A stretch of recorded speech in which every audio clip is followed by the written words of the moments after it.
is the first in her family to go to college in the United States and is a proud UW Husky from a military and union household.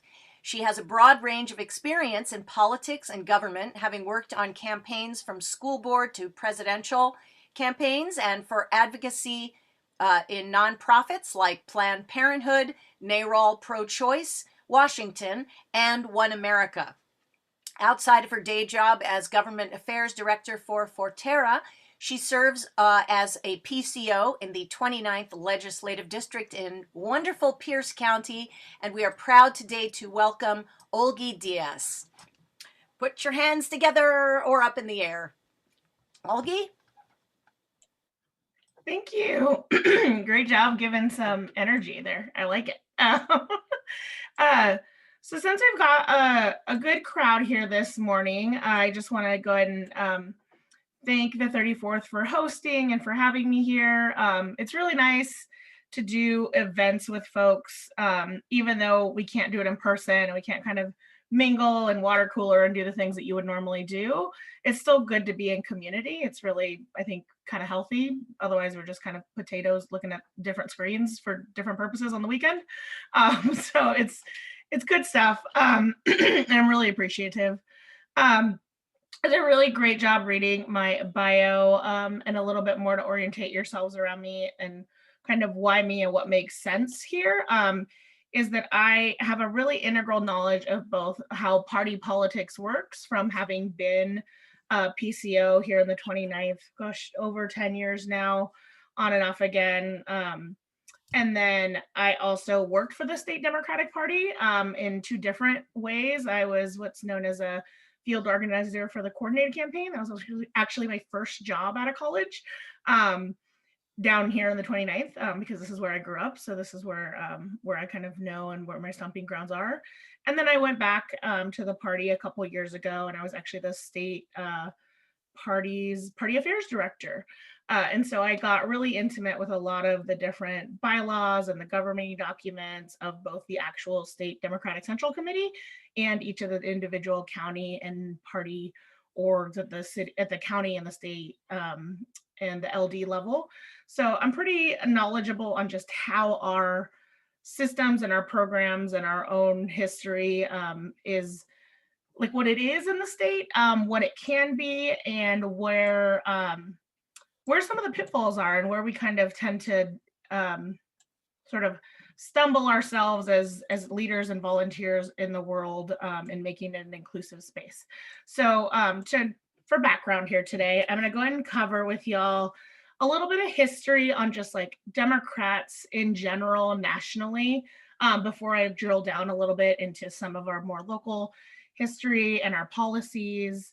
And then we're going to spend sort of the latter part of the time together really thinking about current day policies, what more we as Democrats can be doing to overcome some of our own history and how we can move forward around racial equity, and what we can do at just the really micro level at our LD orgs, at our county orgs, how we can support elected officials, and just some good concepts on like next steps that we can take as individuals in the world and in our leadership as party folks.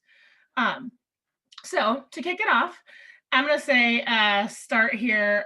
Actually, it would be really lovely to know kind of who's in the room. Do we have interest from folks? I know folks might be like tuned in gardening or doing something else, but I would love it if we could go around and have everyone introduce just their name and where they're from.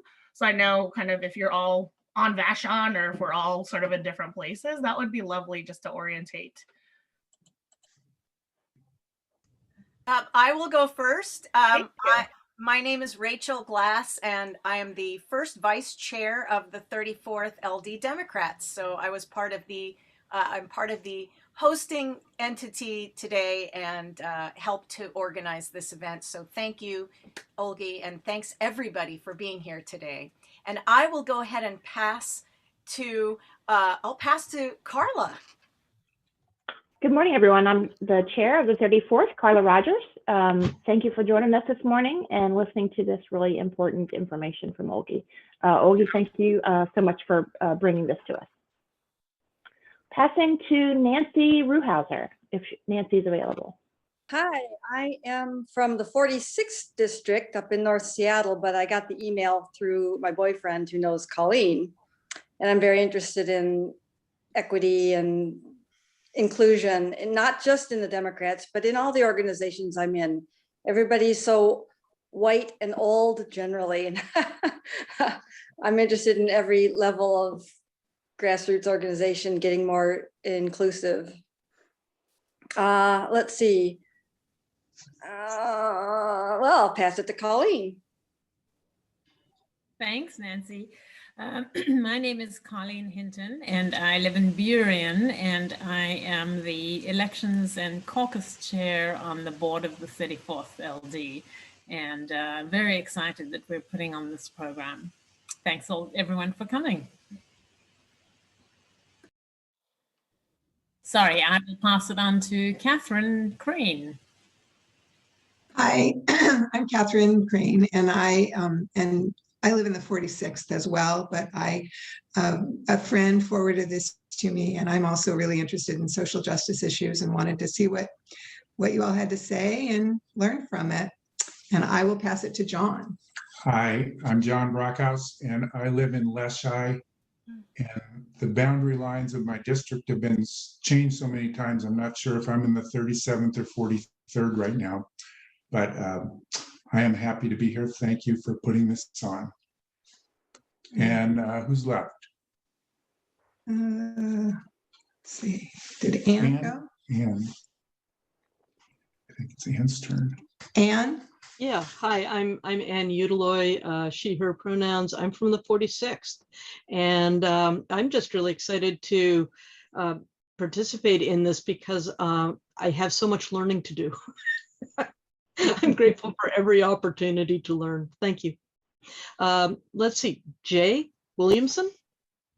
I'm Jay Williamson. I actually do live on Vacheron, and I'm retired and very interested in racial equity work, particularly in the criminal justice system.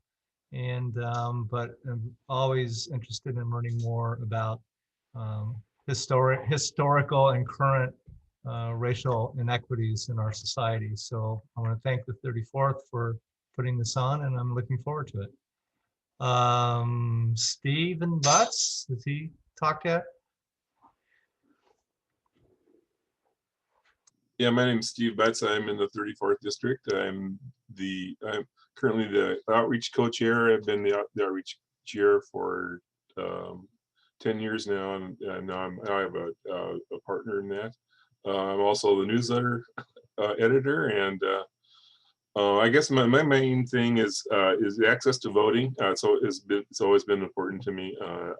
That's how I got involved in politics as a 17-year-old in high school, to lower the voting age in Washington State to 19 at that time. But I've carried that interest forward, and that's why I work the street fairs and stuff to register people to vote and that kind of thing. So anyway, and so I'll be lurking in the background. I got stuff to do that I'm working on, but I'll keep my ear tuned to what's going on. Anyway, thanks a lot.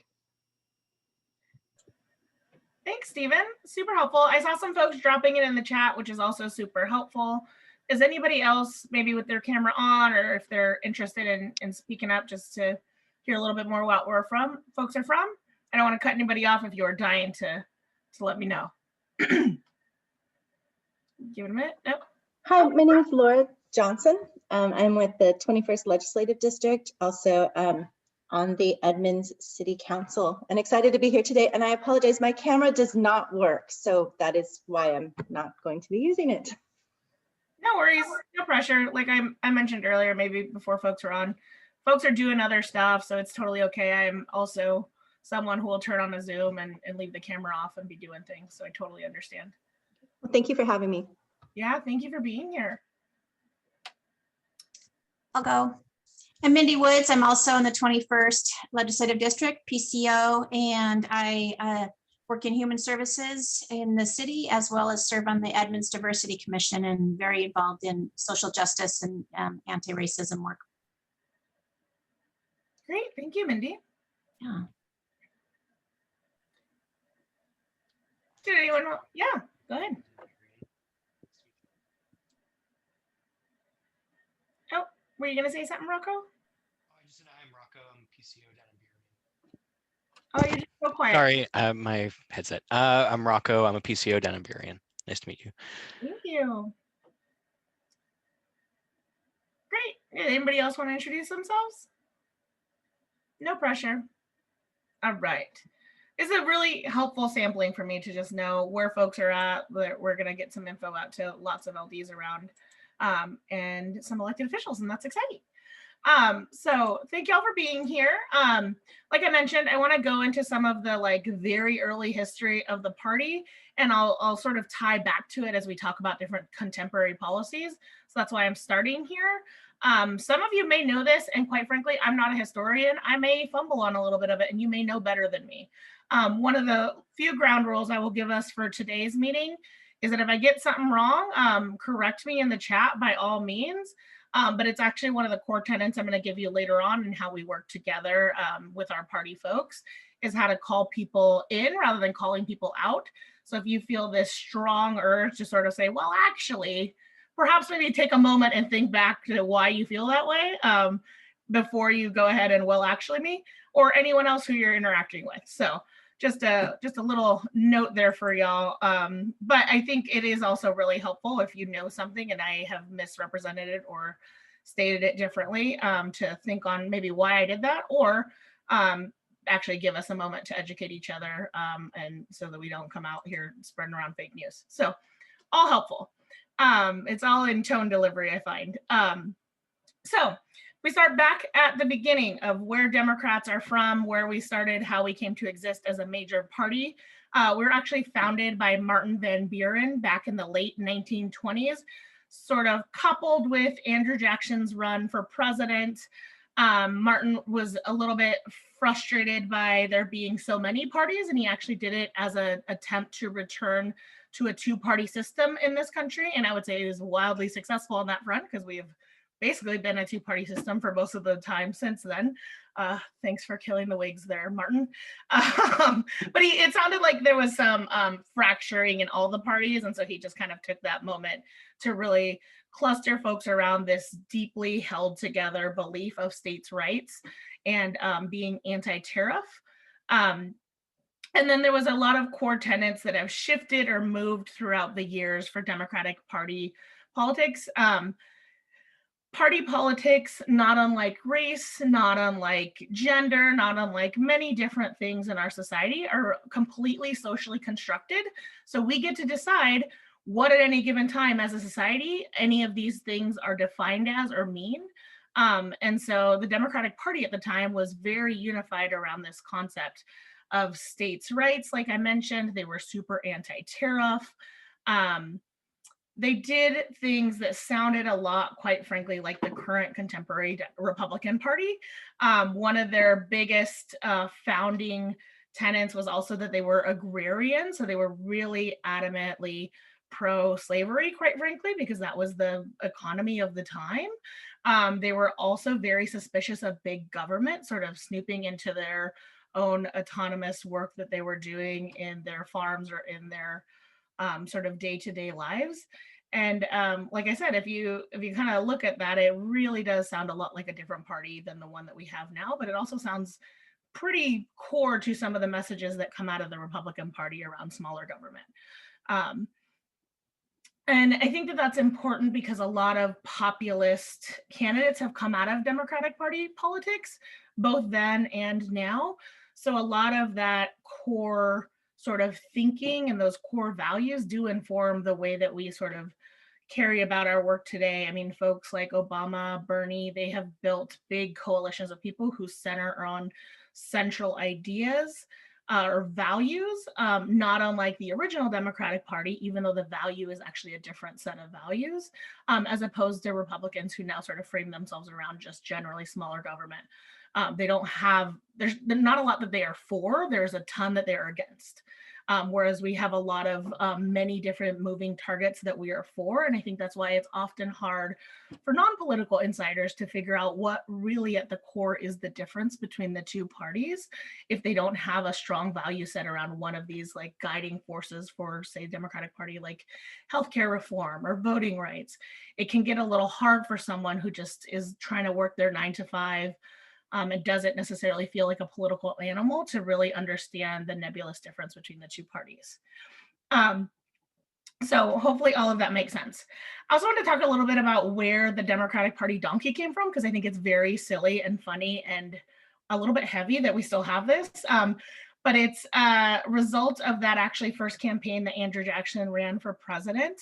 He was, because the name Jackson came very closely to the word jackass, they started calling him Jackass Johnson. And so he, instead of sort of being repulsed by that, sort of embraced it, reclaimed it.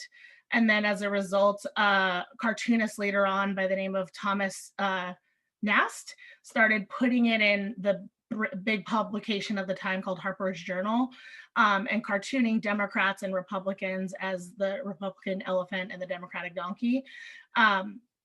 And what's, I think, for me, really sort of stands out about that is the party now, if you go to, say, the DNC website, doesn't actually identify a lot with the donkey, but I've never been to an LD meeting where there isn't some sort of a donkey reference. So it's one of those things that still, even though the top isn't quite there anymore, it's still pretty prevalent. It's still going to continue to be our mascot in national politics and that kind of thing. And I think it's, quite frankly, a little bit offensive to people of color who want to be in the party, but like are associating with this donkey. There's like different cultural feelings around that animal, around different races and ethnicities. It's interesting to me that this is just where we're at. And I would argue the same for elephants. They're a lot more revered in sort of other cultures. But here we are in American US politics. So all of that said, the other thing I want to note is that Andrew Jackson is well known, documented, and hated in Indian country. He was the founder of the Indian Exclusion Act. He ravaged Native communities. And that's one of the founders of our party, and that sucks. It's gross. And if folks are familiar, the DNC, almost every 4 years with the presidential cycle, has formed what's called Native Vote or different types of outreach programs to all the different constituency groups, in particular sovereign tribal nations. And I think the more that folks knew that he was a founder of our party, but also did all of this atrocious acts, it's a weird, hard thing to reconcile. So thinking through why someone might not want to be associated with this, I think some of those kind of historical things are really important to consider. While we have different histories among us in our families, a lot of oral traditions are Native based. And so they probably know that history, even though we don't.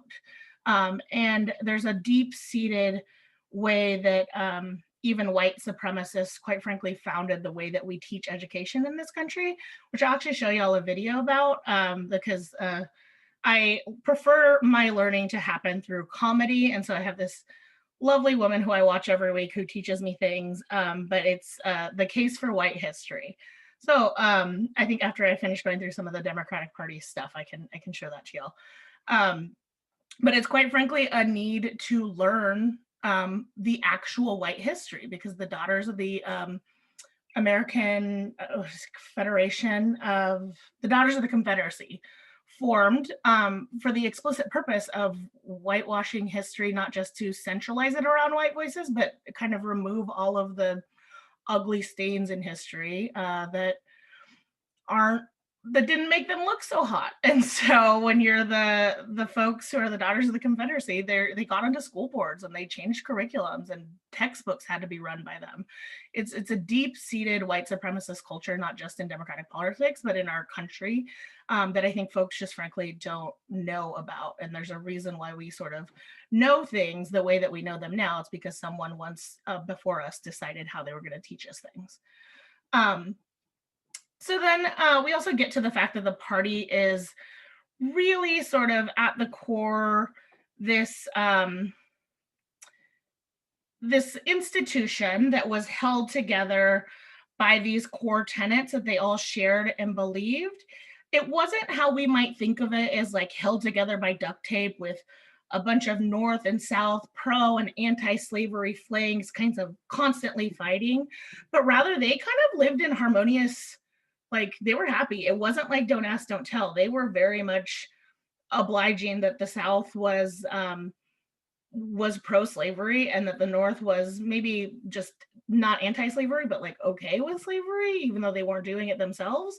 And that the Democratic Party just was very inherently different until FDR came around and created the Green New Deal, or not the Green New Deal, the New Deal, I should say, that put in a lot of social programs like Social Security. He is someone who a lot of us as Democrats learn about early on, about how restorative he was to our country and getting us through the Great Depression because of these social programs. But I mean, one of the biggest social programs he created was the Conservation Corps, which was a job program for Americans to conserve and develop natural resources and parks. But what we don't hear about often about the Conservation Corps is that it was specifically only for young white men between the ages of 18 to 28.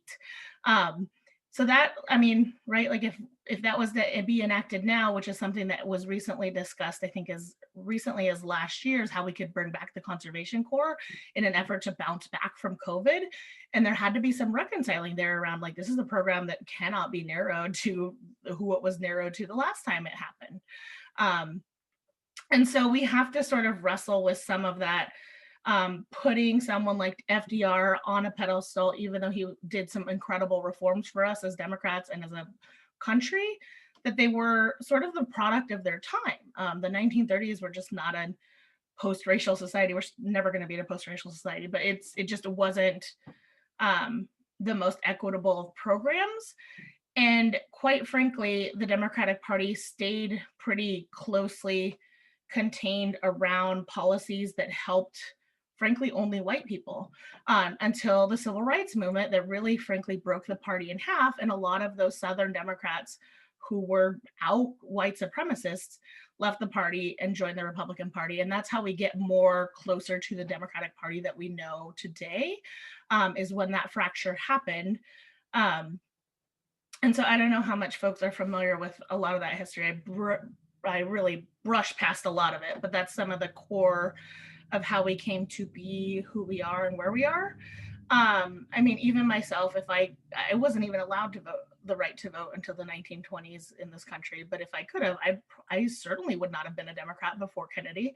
So I think there's just some things to think about there in how much further white folks are along their path in being Democrats than immigrants or folks who have been in the US for a long time, but are communities of color who just don't ever see a reason to really interact with party politics in that way, for economic reasons, or just for the simple fact that like they don't see themselves there for all of these shared historic reasons. And I will say Democrats today have an interesting message. So if you go to the DNC website right now, up at the top, it says that Democrats believe healthcare is a right, diversity is a strength, the economy should work for everyone, and facts and truth matter. I think that's a pretty direct, especially that last phrase, jab at Trump and the last presidency we just left. But besides healthcare, there's not a whole lot in there that is a direct policy stance of the party. It's much more sort of messaging. I mean, diversity as a strength could mean anything to like the case for having a big wide umbrella, including racists.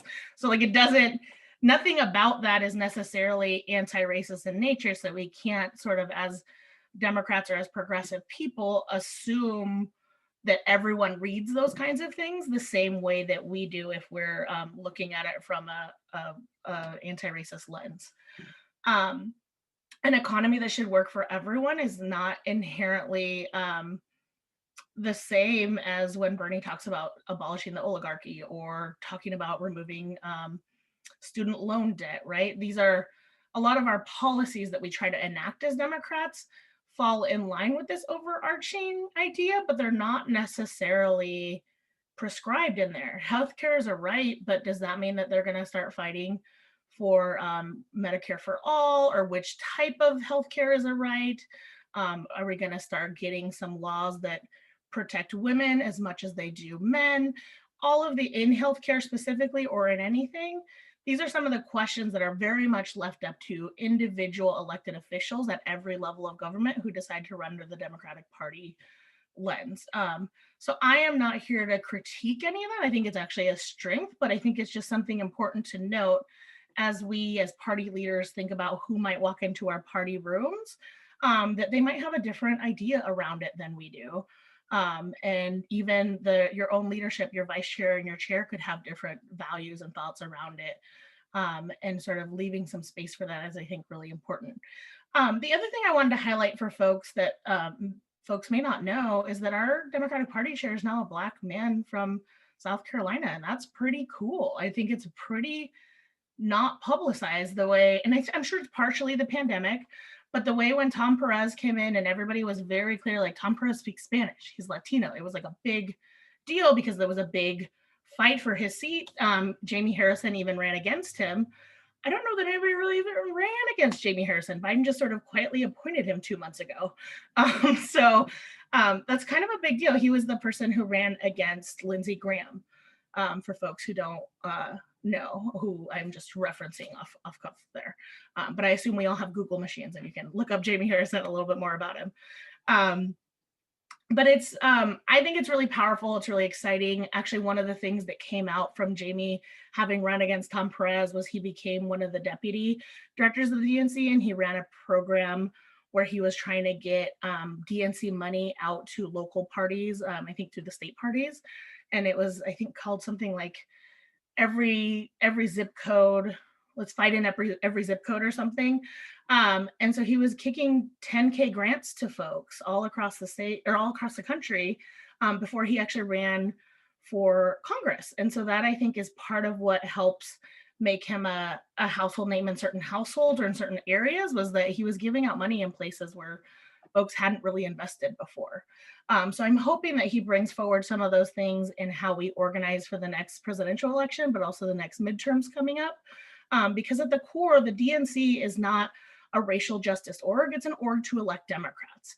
And so while they need to sort of do some reconciling with how they define who is a Democrat and what values they're gonna uphold, at the end of the day, we as Democratic Party folks have a vested interest in making sure that they're able to sort of elect more folks so that we can control chambers, right, governors, mansions, Congress, and keep our own values moving forward. But we also at the local level and at the elected official level have some framework to do around which policies we're going to hold them accountable to actually passing. So all of that said, I think it might be a good time to take a break. I've kind of talked at you all for a moment. I'm going to show this, I find it funny, but it's also upsetting video. It's about 6 minutes long. So if you need to take a bio break, it's a good moment to do that. And then we'll come back and we'll talk about what we can do within our local party orgs. Let me just check the chat real quick to make sure there's no questions. A good recommendation from Victoria, thank you. All right, so let me figure out how to share my screen. I was joking earlier, I am not great at the Zoom, but here we go. And then I think I have to turn it on. Video, that's the one I want. Oh.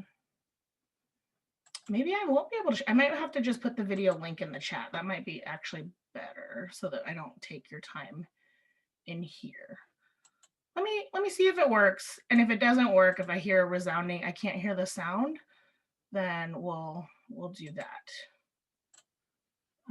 Let's see here.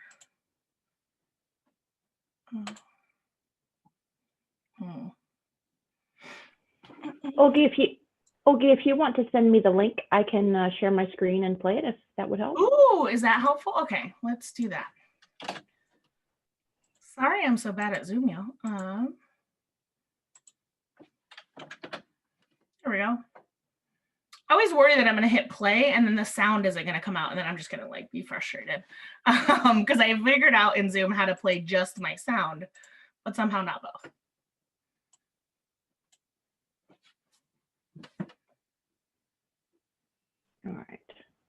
All right, I'm gonna let the ad go because you know how YouTube always makes us listen to ads first. So Capitalism. as soon as that is over, I will share my screen. You know, I pay for Google TV or YouTube TV, and I somehow still have ads. I don't. There's no way around.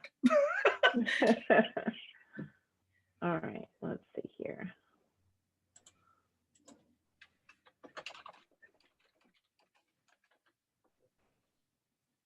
Hang on just a moment.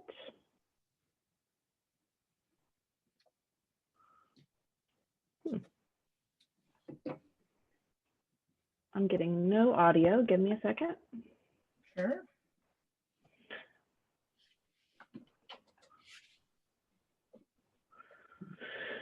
I would imagine that a lot of people are on their own computers. So if you want to just click the link and go that route, that's fine too, while I try to figure this out, because I am not seeing that I'm getting any audio.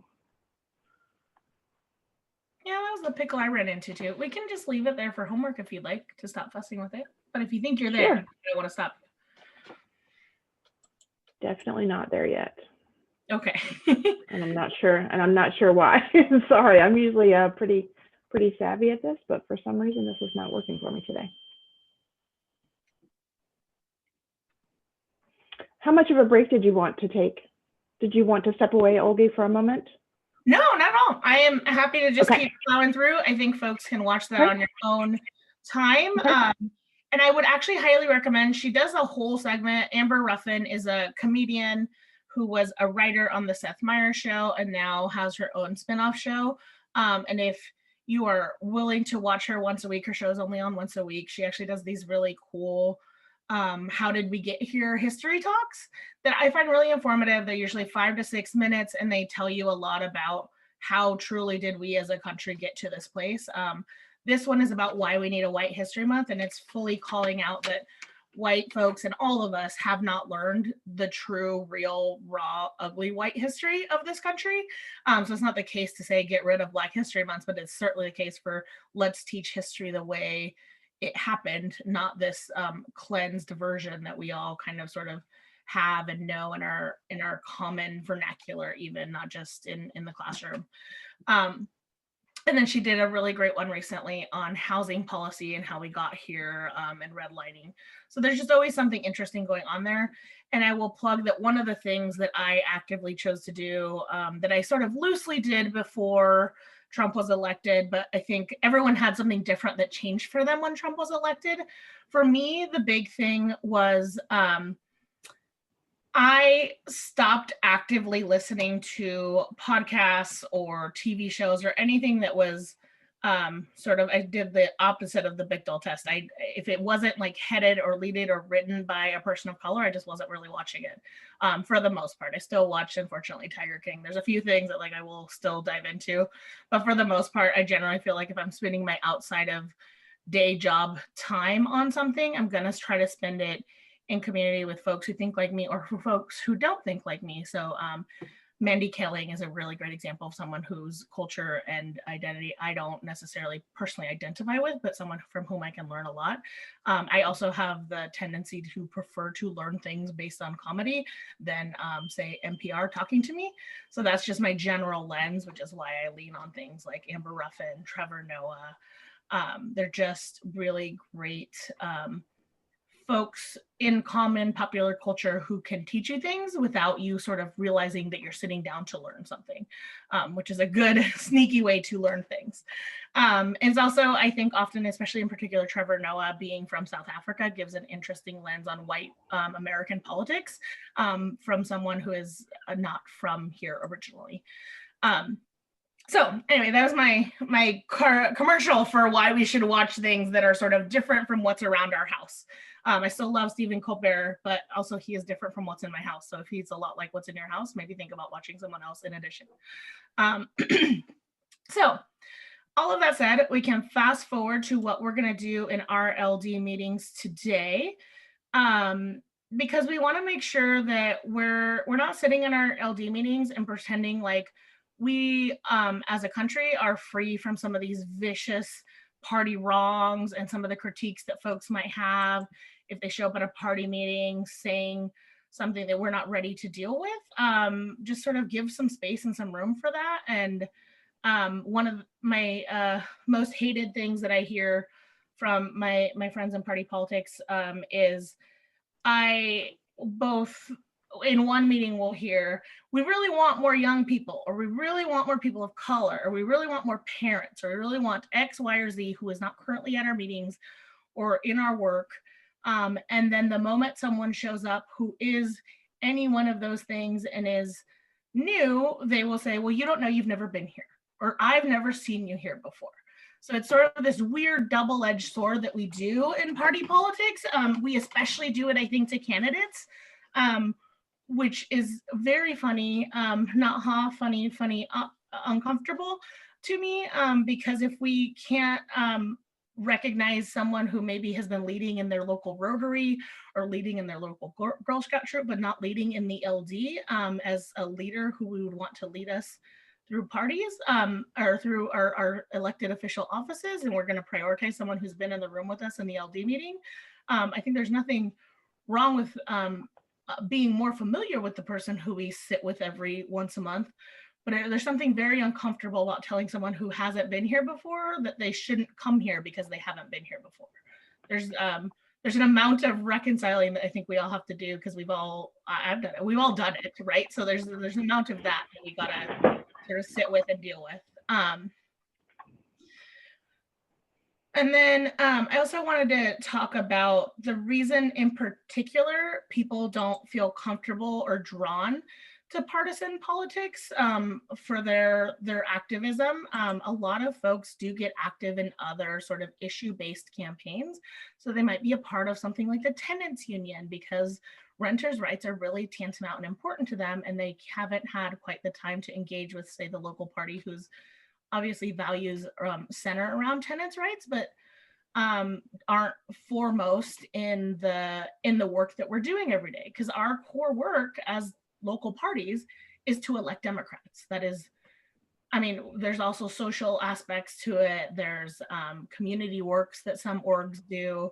But for the most part, we're not a group that is sort of out there demonstrating when it's time to protest and abolish the police. We're generally out here canvassing for candidates, calling for candidates, be it in our LD in our local area or into other states, right? Like I'm sure plenty of you called into Georgia when that time was happening. Like my first thing I ever did in partisan politics was call into Iowa for John Kerry. These are the kinds of things that we do because we're focused around being a part of the Democratic Party, and that's our core investment, and not everyone is going to feel that way. But they might be, that doesn't mean that they don't identify as Democrats. It just means that's not the thing that wakes them up out of bed every day is electing Democrats. But you will probably have some PCOs who run for your offices that way.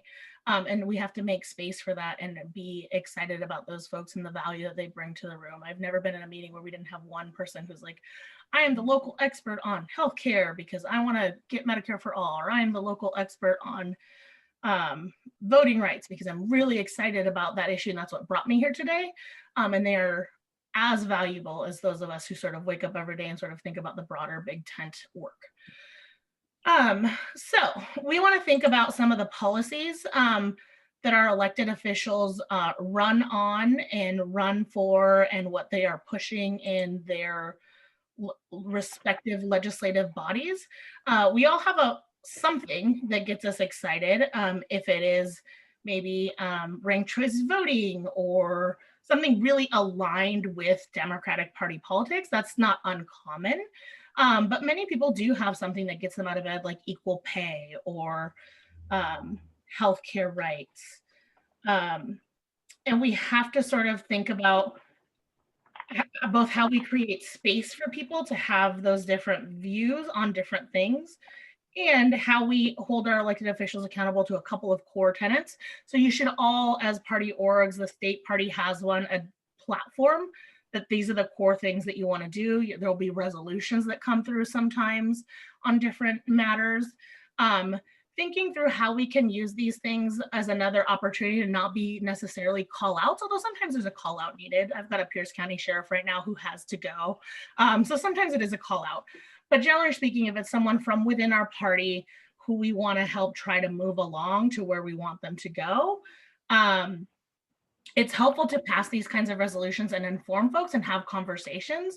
We want to try to be humanizing our elected officials and not bashing them, because they are just neighbors and friends in our community, just like us, even if they are a member of Congress or even if they are the county executive, even if they are from another party. Those are the kinds of things that we do, especially in partisan politics, that is really uncomfortable. And I think off-putting to people who want to be new into the party is the like dehumanizing of folks and the bashing of them, because you could live in a split household and have a Republican in the room next door because that's your brother or your cousin or, you know, somebody who lives there.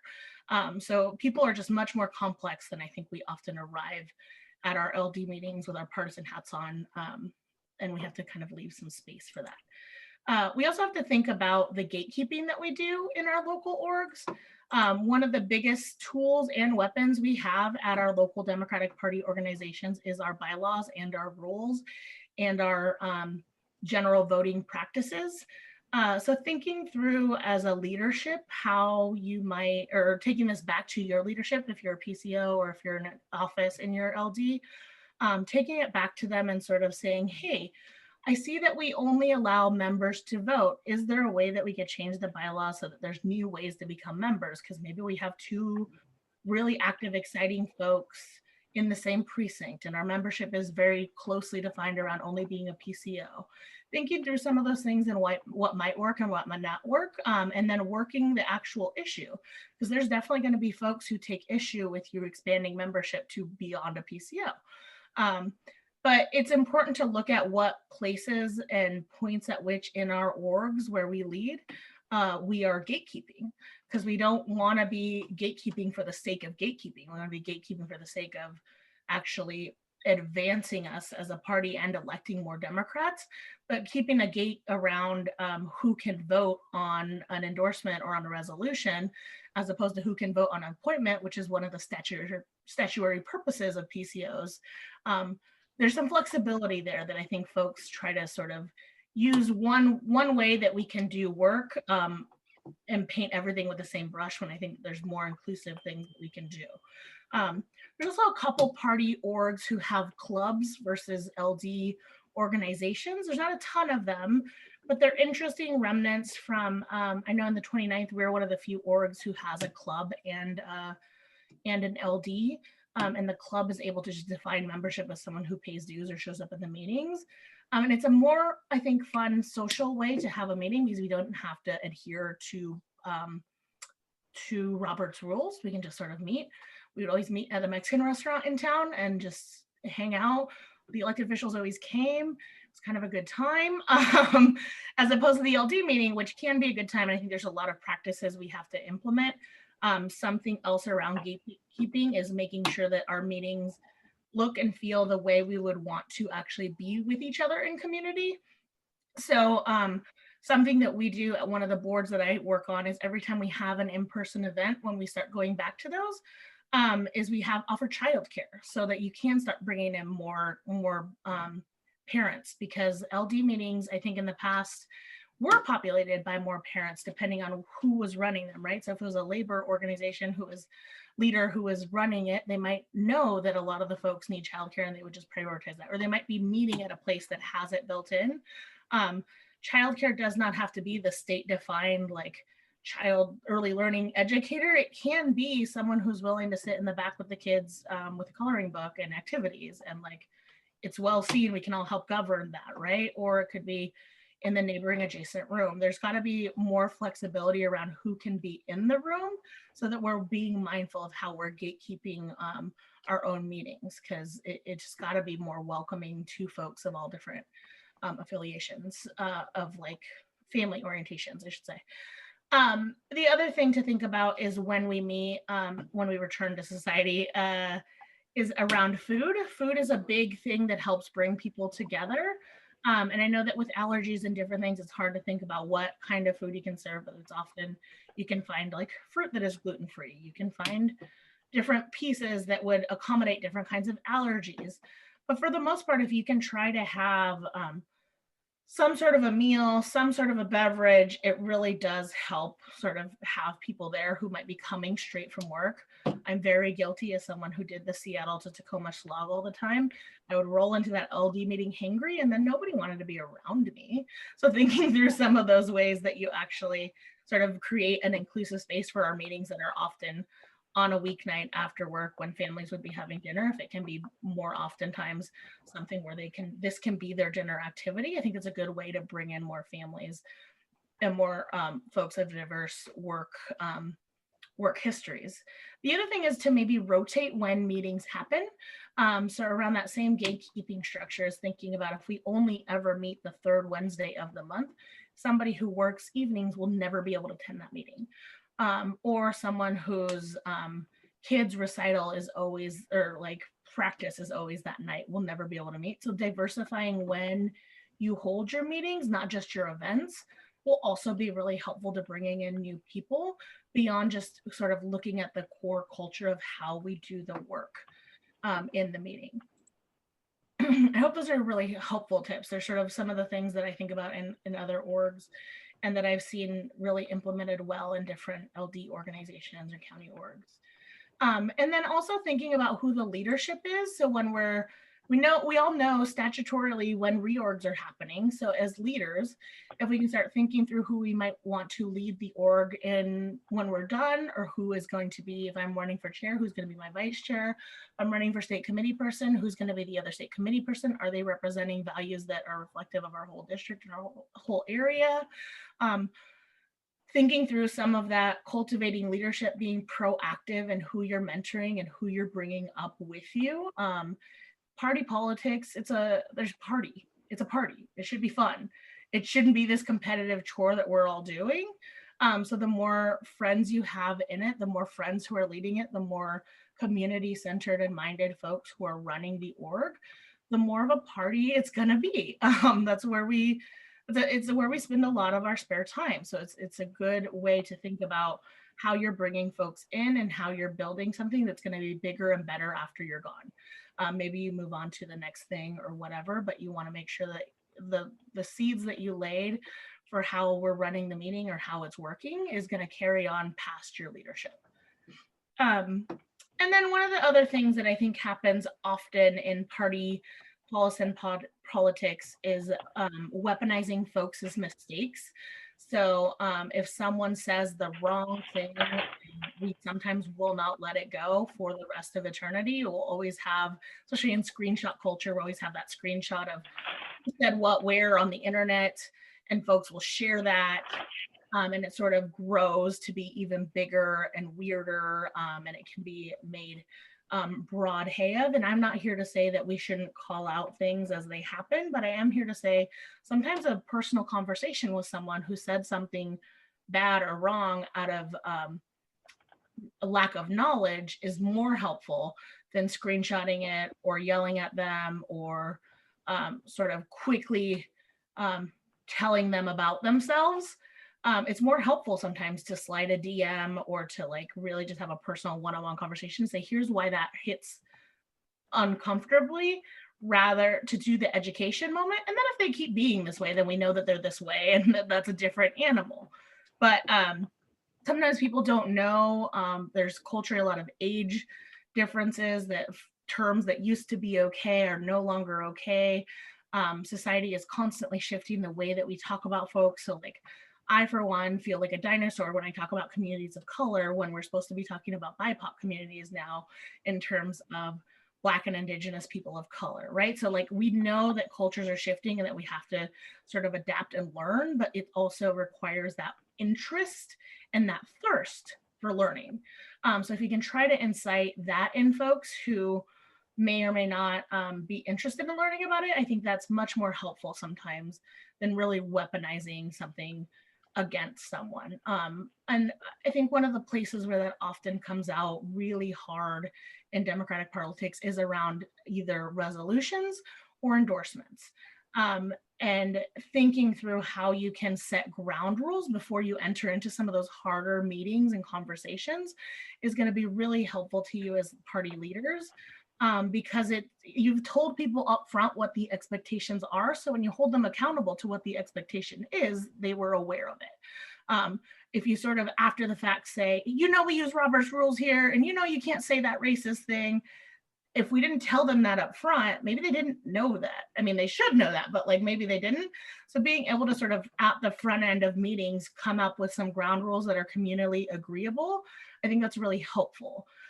Some basic ground rules that I have had and use regularly in other spaces are around policing dialogue, or policing is probably the wrong word, but around creating dialogue. And how we actually structure dialogue. So Robert's Rules is a tool that we use to help call on people, to help control debate, to help move our process along. But it's also really exclusionary. So helping people do like maybe once a quarter or once a year, you do let's all learn about Robert's Rules together and ask these questions and have the fight about whether it's a point of information or a point of order in a closed session where that's what we're doing. So we're not doing it around this resolution that's calling for the racist sheriff to resign. I think that's a helpful education moment that we can do as leaders of our org, is to say, we know that this thing is like really political and there's always someone who's going to be upset about how we do it.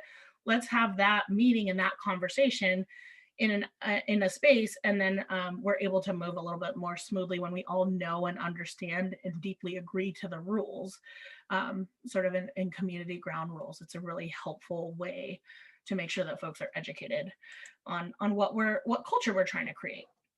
And then as party orgs who are working to elect officers, right? We're working to elect PCOs. PCOs run for offices in the county and the LD level.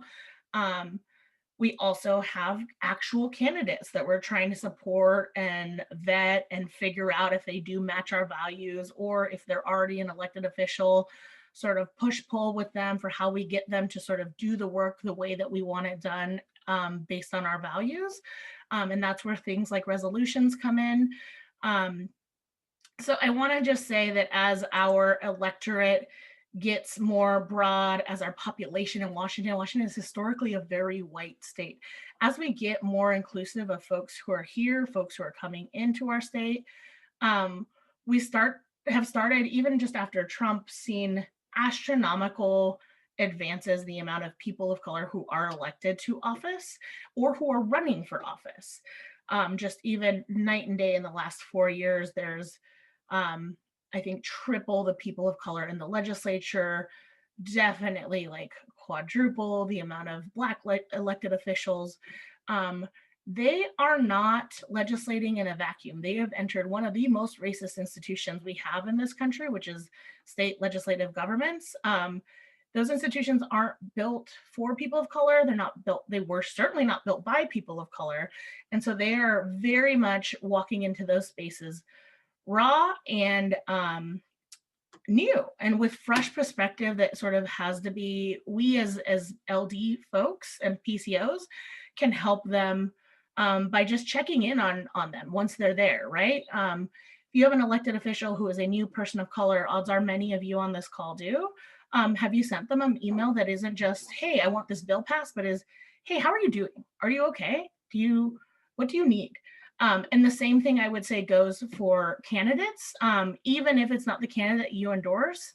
If there's someone in the org who was the lone person who really wanted this young person who we didn't want to endorse but is out there, check on them. I mean, we're all humans, and especially in this time of COVID when we're all stuck at home alone in our Zoom space, just nice notes go like a mile.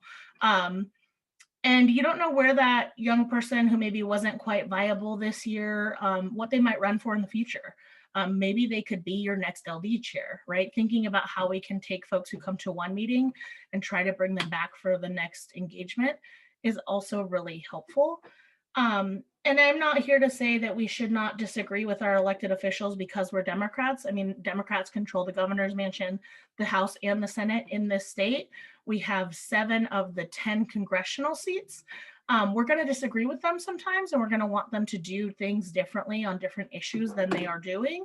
But they are, when you talk to them, one of 98 or one of 500. And so having some grace with how we talk to them as their party leaders makes them also want to come back to our party orgs and talk to us. I have heard countless times where an elected official of color is sort of not, folks don't want to re-endorse them because where has she been? She doesn't come to our LD meetings.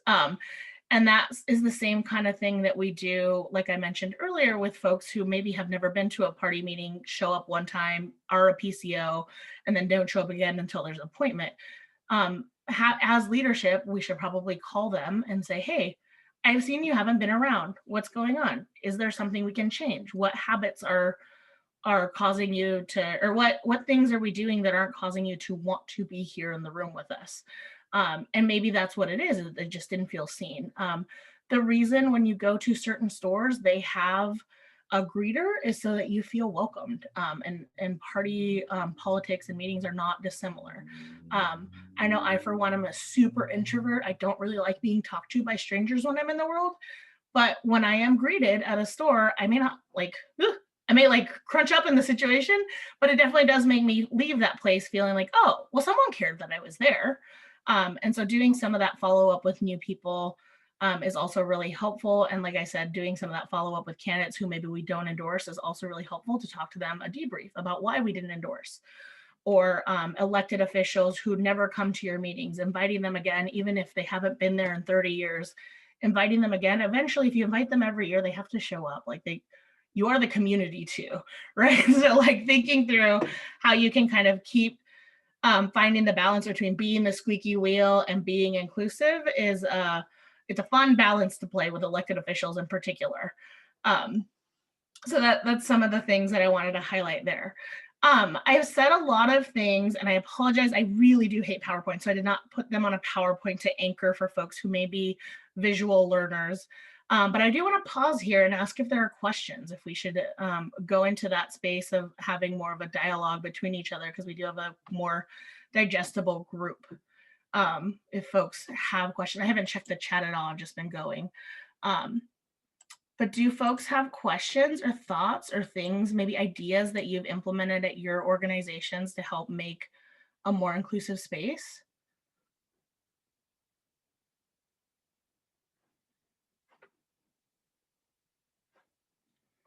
I'm giving a minute to see if anybody gets on. Oh, here we go. I see Anne's hand. Hi, I've been, one of my hats that I wear is I'm chair of the King County Democrats PCO Recruitment Training Committee, which we're trying to extend the concept of retaining these volunteers also. And I've been learning that one of the biggest challenges we've got is finding appropriate meeting spaces. And when I've asked about it, there's sort of a toss off, oh, it's fine, just find a union hall. Well, there aren't always union halls located within LDs at all. And oftentimes they're not conveniently located, or they're not really conducive to a pleasant meeting. I've been in union halls that are large, cold, cavernous, poorly heated, and I would never want to have a childcare situation there at all. My LD was meeting in a church facility, which was actually very inaccessible for HCA access, and was exclusionary to some people who felt uncomfortable walking into a religious facility. And again, was cold, cavernous, and didn't have good childcare options. We've changed, and we're now meeting when we meet in person, meet in the basement of a pub, which is not healthy for people who have substance abuse issues and has no access for childcare, and again is physically difficult to access and has. But you know, any given LD will have challenge after challenge after challenge just finding a meeting space.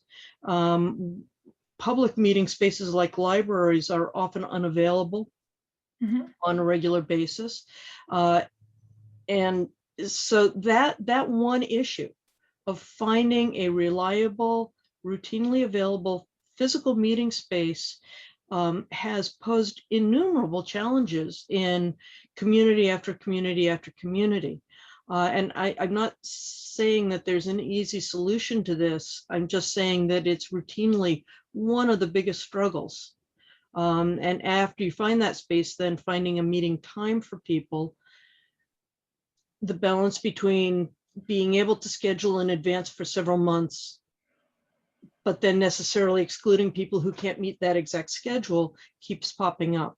So I'm really glad you're shining a light on this and asking us to consider it, because I think that's really foundational to how we work as organizations to become more open to our communities. And I don't think there are any easy answers here at all. Yeah, I think you're 100% correct. You've outlined almost every pitfall that I've ever seen in selecting a meeting location, not just a time. I think especially partisan politics lives at this miserable intersection of both having very minimal budget and wanting to have the most inclusive, actually welcoming space available, right? One of the biggest reasons I'm sure you've always heard using a labor hall is because they are friends of ours and they're willing to give them to us free. Churches is sort of a similar boat. One of the ways to combat that, if you know of the best place on the planet to have your meeting, might be the local conference room at a local hotel that is hopefully union owned or something like that. Doing a fundraising drive around having the meeting there and explaining to folks why this is the most ADA accessible spot with sound, spot with a screen, spot with space that we can actually use for different purposes or different events might be the case for having that as a line in the budget. It might even be the case for organizing your LD around talking to the state party about how they can help fund some of this stuff. It's basic infrastructure stuff that we don't have that would be worth making a case for, because we are a party of inclusion. We want to be a party who is combating some of these histories that we have and being better and doing better.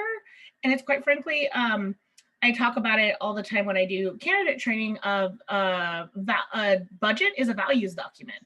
And when we have a budget that does not have a amount of money for space or for translation, that means that we just inherently don't value those things in that budget, in that values document. Doesn't mean that I as an individual don't value translating everything into every language that's in my county, but it does mean that we made a choice around we have to spend all the money on X, Y, or Z. And so having that conversation when you're talking about budgets and fundraising, I think would be a really helpful way to frame it as a value that we want to lead on. I'm not saying that you can, as an LD, afford to do that every year, but maybe it's something, because we know that one of the biggest expenses that party orgs have is caucuses when we would have them. And so that is one thing that like we would ask for surplus funds from our elected officials or do fundraising around, is to make sure that that event was particularly extra accessible and the space was big enough and the space was good enough. But thinking through how we can incorporate that into our monthly meetings, maybe it is that we have rotate it so that the one meeting is at a bar one month and then it's at the church the next month, so that everybody's a little bit uncomfortable every time. Might be a good way to go at it, because we aren't like, if there's not a budget for it, we do have to keep using these free spaces. And I'm not here to encourage us to lie, but I know that I've used local libraries for our party meetings, and I think that someone did it under a personal account rather than a party.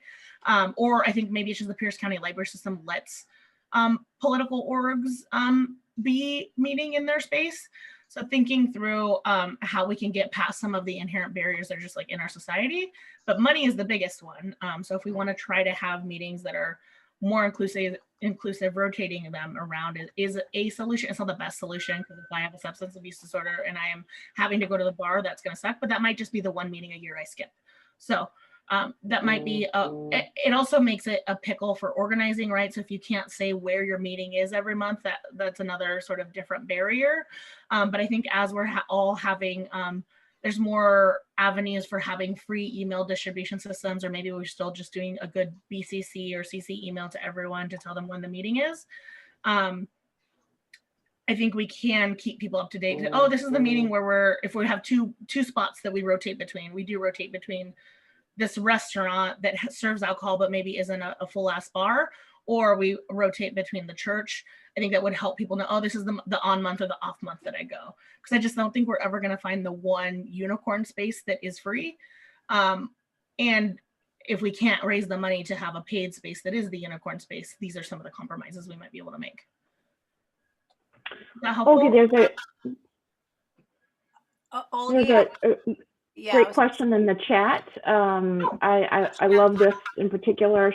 Chantel says, how do we think Dem orgs here in Washington can do a better job of supporting intra-party competition where perhaps there's a Democratic Party challenger to an incumbent? Oh, yeah.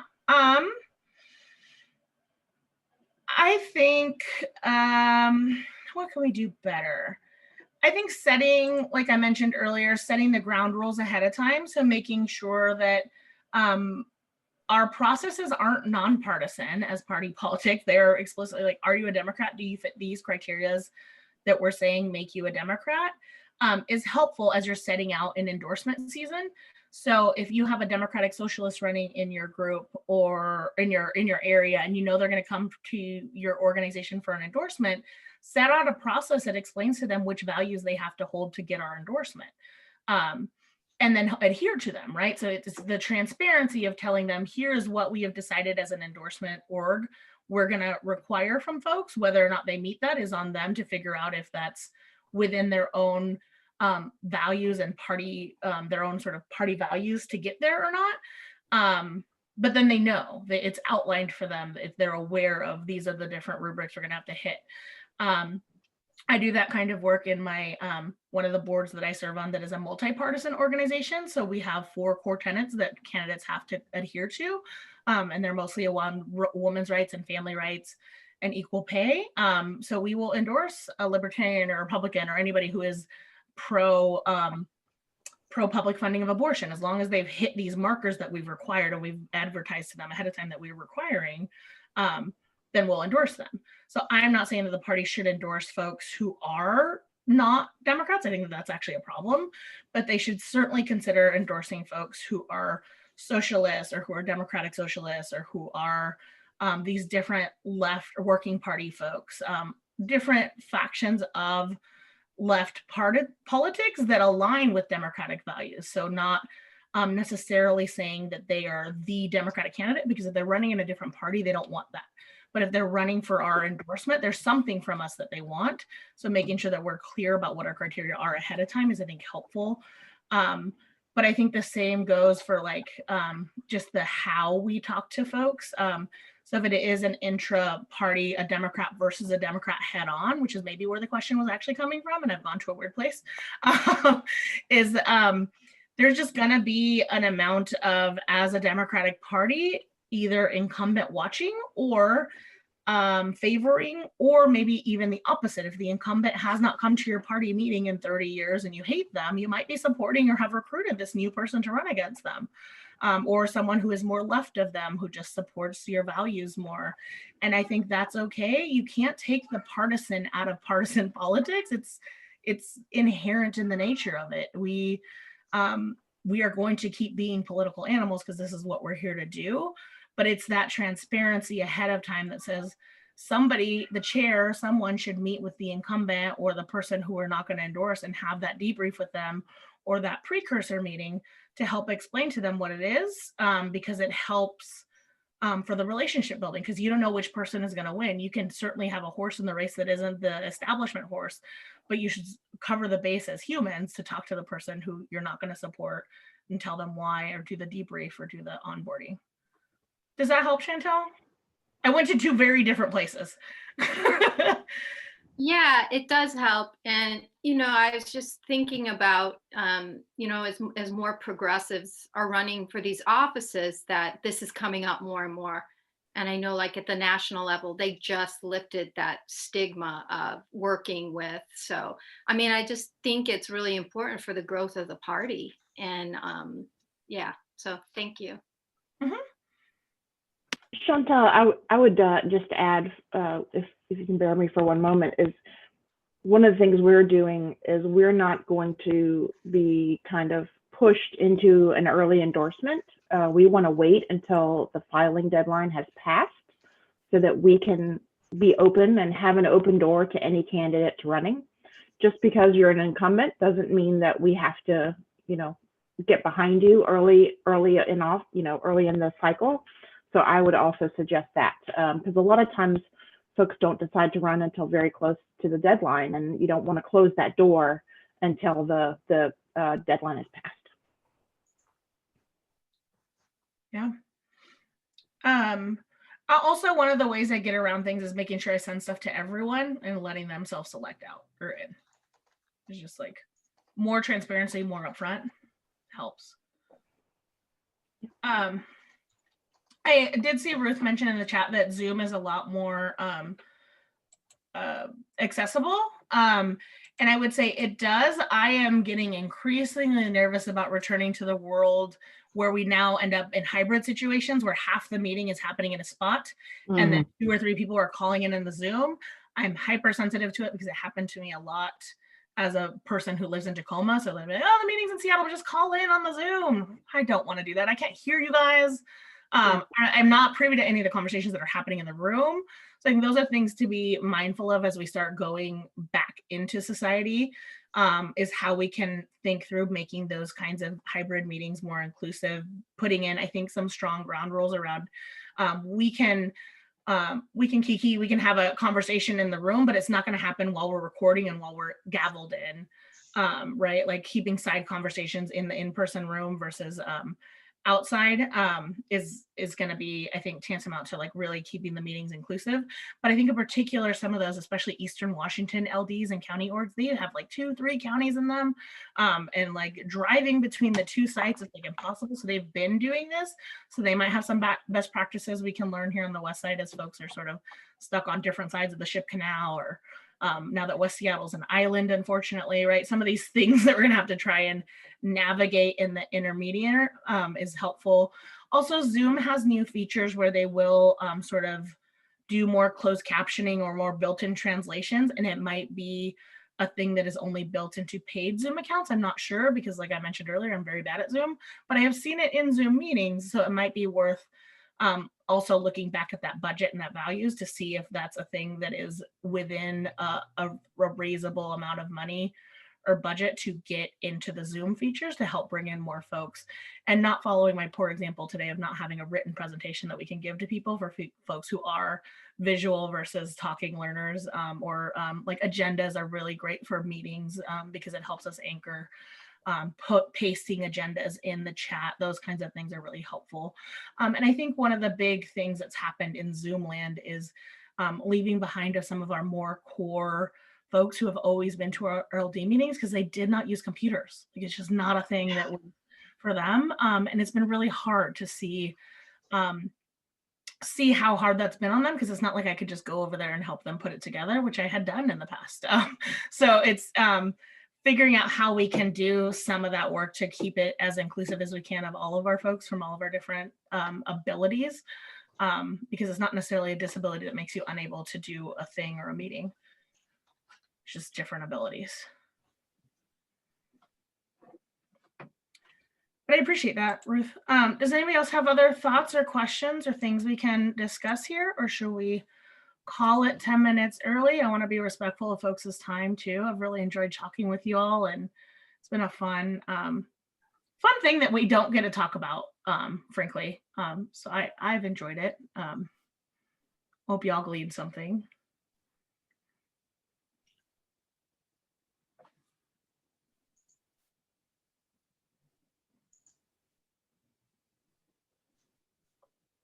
Kim, you're here?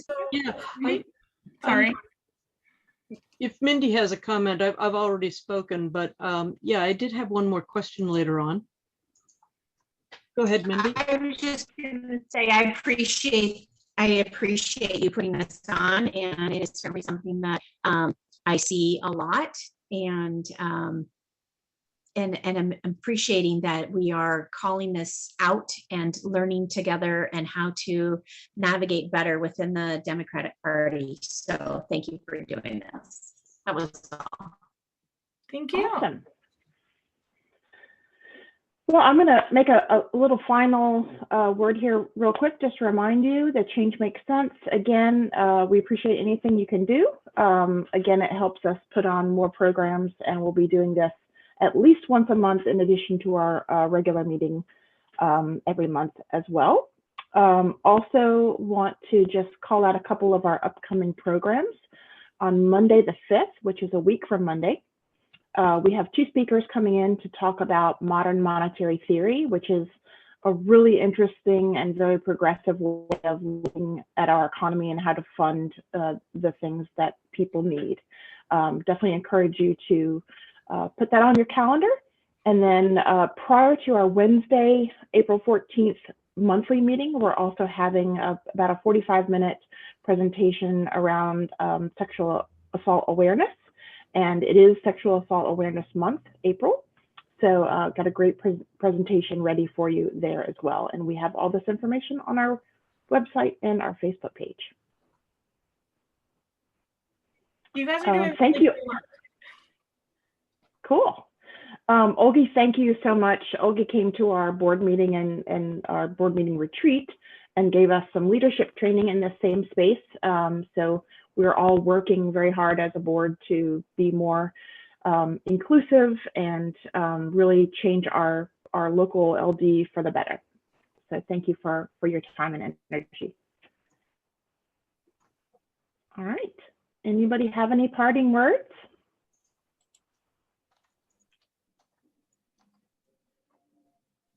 Did you have one last question for me, Anne? Is it Anne or Annie? I apologize. It's Anne. Thank you. No, I just, as I've been working with activists and learning more about activists that I've never worked with before, and understanding that everybody has finite time and bandwidth, I'm more and more recognizing that we will have parallel institutions simply working side by side, and that one of the challenges we're going to face is making space for these activist organizations to share what they're doing with us so that we understand what's going on in our own communities, what issues are really mattering to the people who don't show up at our meetings, but still need to be brought forward because they, in many cases, are the heart of what we would want to accomplish as a political party. And it's being done, it's just not being done by us for any number of reasons. And I think one of the things I would really hope is that as we move into the future, which is brighter and brighter each day, we routinely make space in our democratic community to hear from all the activist organizations who are doing these great activities and pushing forward critical issues, even if they don't vote on our bylaws or become PCOs or attend our endorsements meetings or what have you. That we recognize the synergy and the energy without requiring that people learn Robert's rules. Some of these things are just never going to overlap really well. A lot of people just agree. do. So thank you so much for the presentation. This is brilliant. Yeah, and I think that's actually a good, what's it called? A good driver for bringing in more folks to an LD meeting is events exactly like the 34th is doing now. It helps bring people who might have that person as an audience in, and it might be something where you have like a activist minute at every LD meeting. So it's not something, it can be sort of in the good of the order. It can be couched somewhere where you have folks talk on their excitement, their activism, their what they're up to. It's a great way, or joint events too are really great ways. We've seen different LDs do really cool things with partnership with individuals, so it's sort of a like political org, or just outright with like the local Girl Scout troop or something, right? Like we're doing a car wash because they need money or we need money, right? Like those kinds of things are really community building too. Or I've seen orgs do like park cleanups, and those are kind of fun to get out of the house. Yep. Meet everybody where they are. Your powers combined, you can change the world. Elect all the good people. Thank y'all for taking the time today. Thanks, everyone. Great to meet you all. Thank you. Thank you. Thanks. Bye. Bye. Thanks so much. That was great. Bye, everyone. Have a good weekend. Bye, Colleen. Bye. Thank you very much. Bye now. Bye, Ann. Thank you.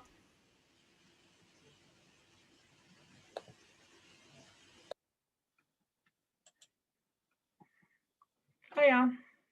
All right.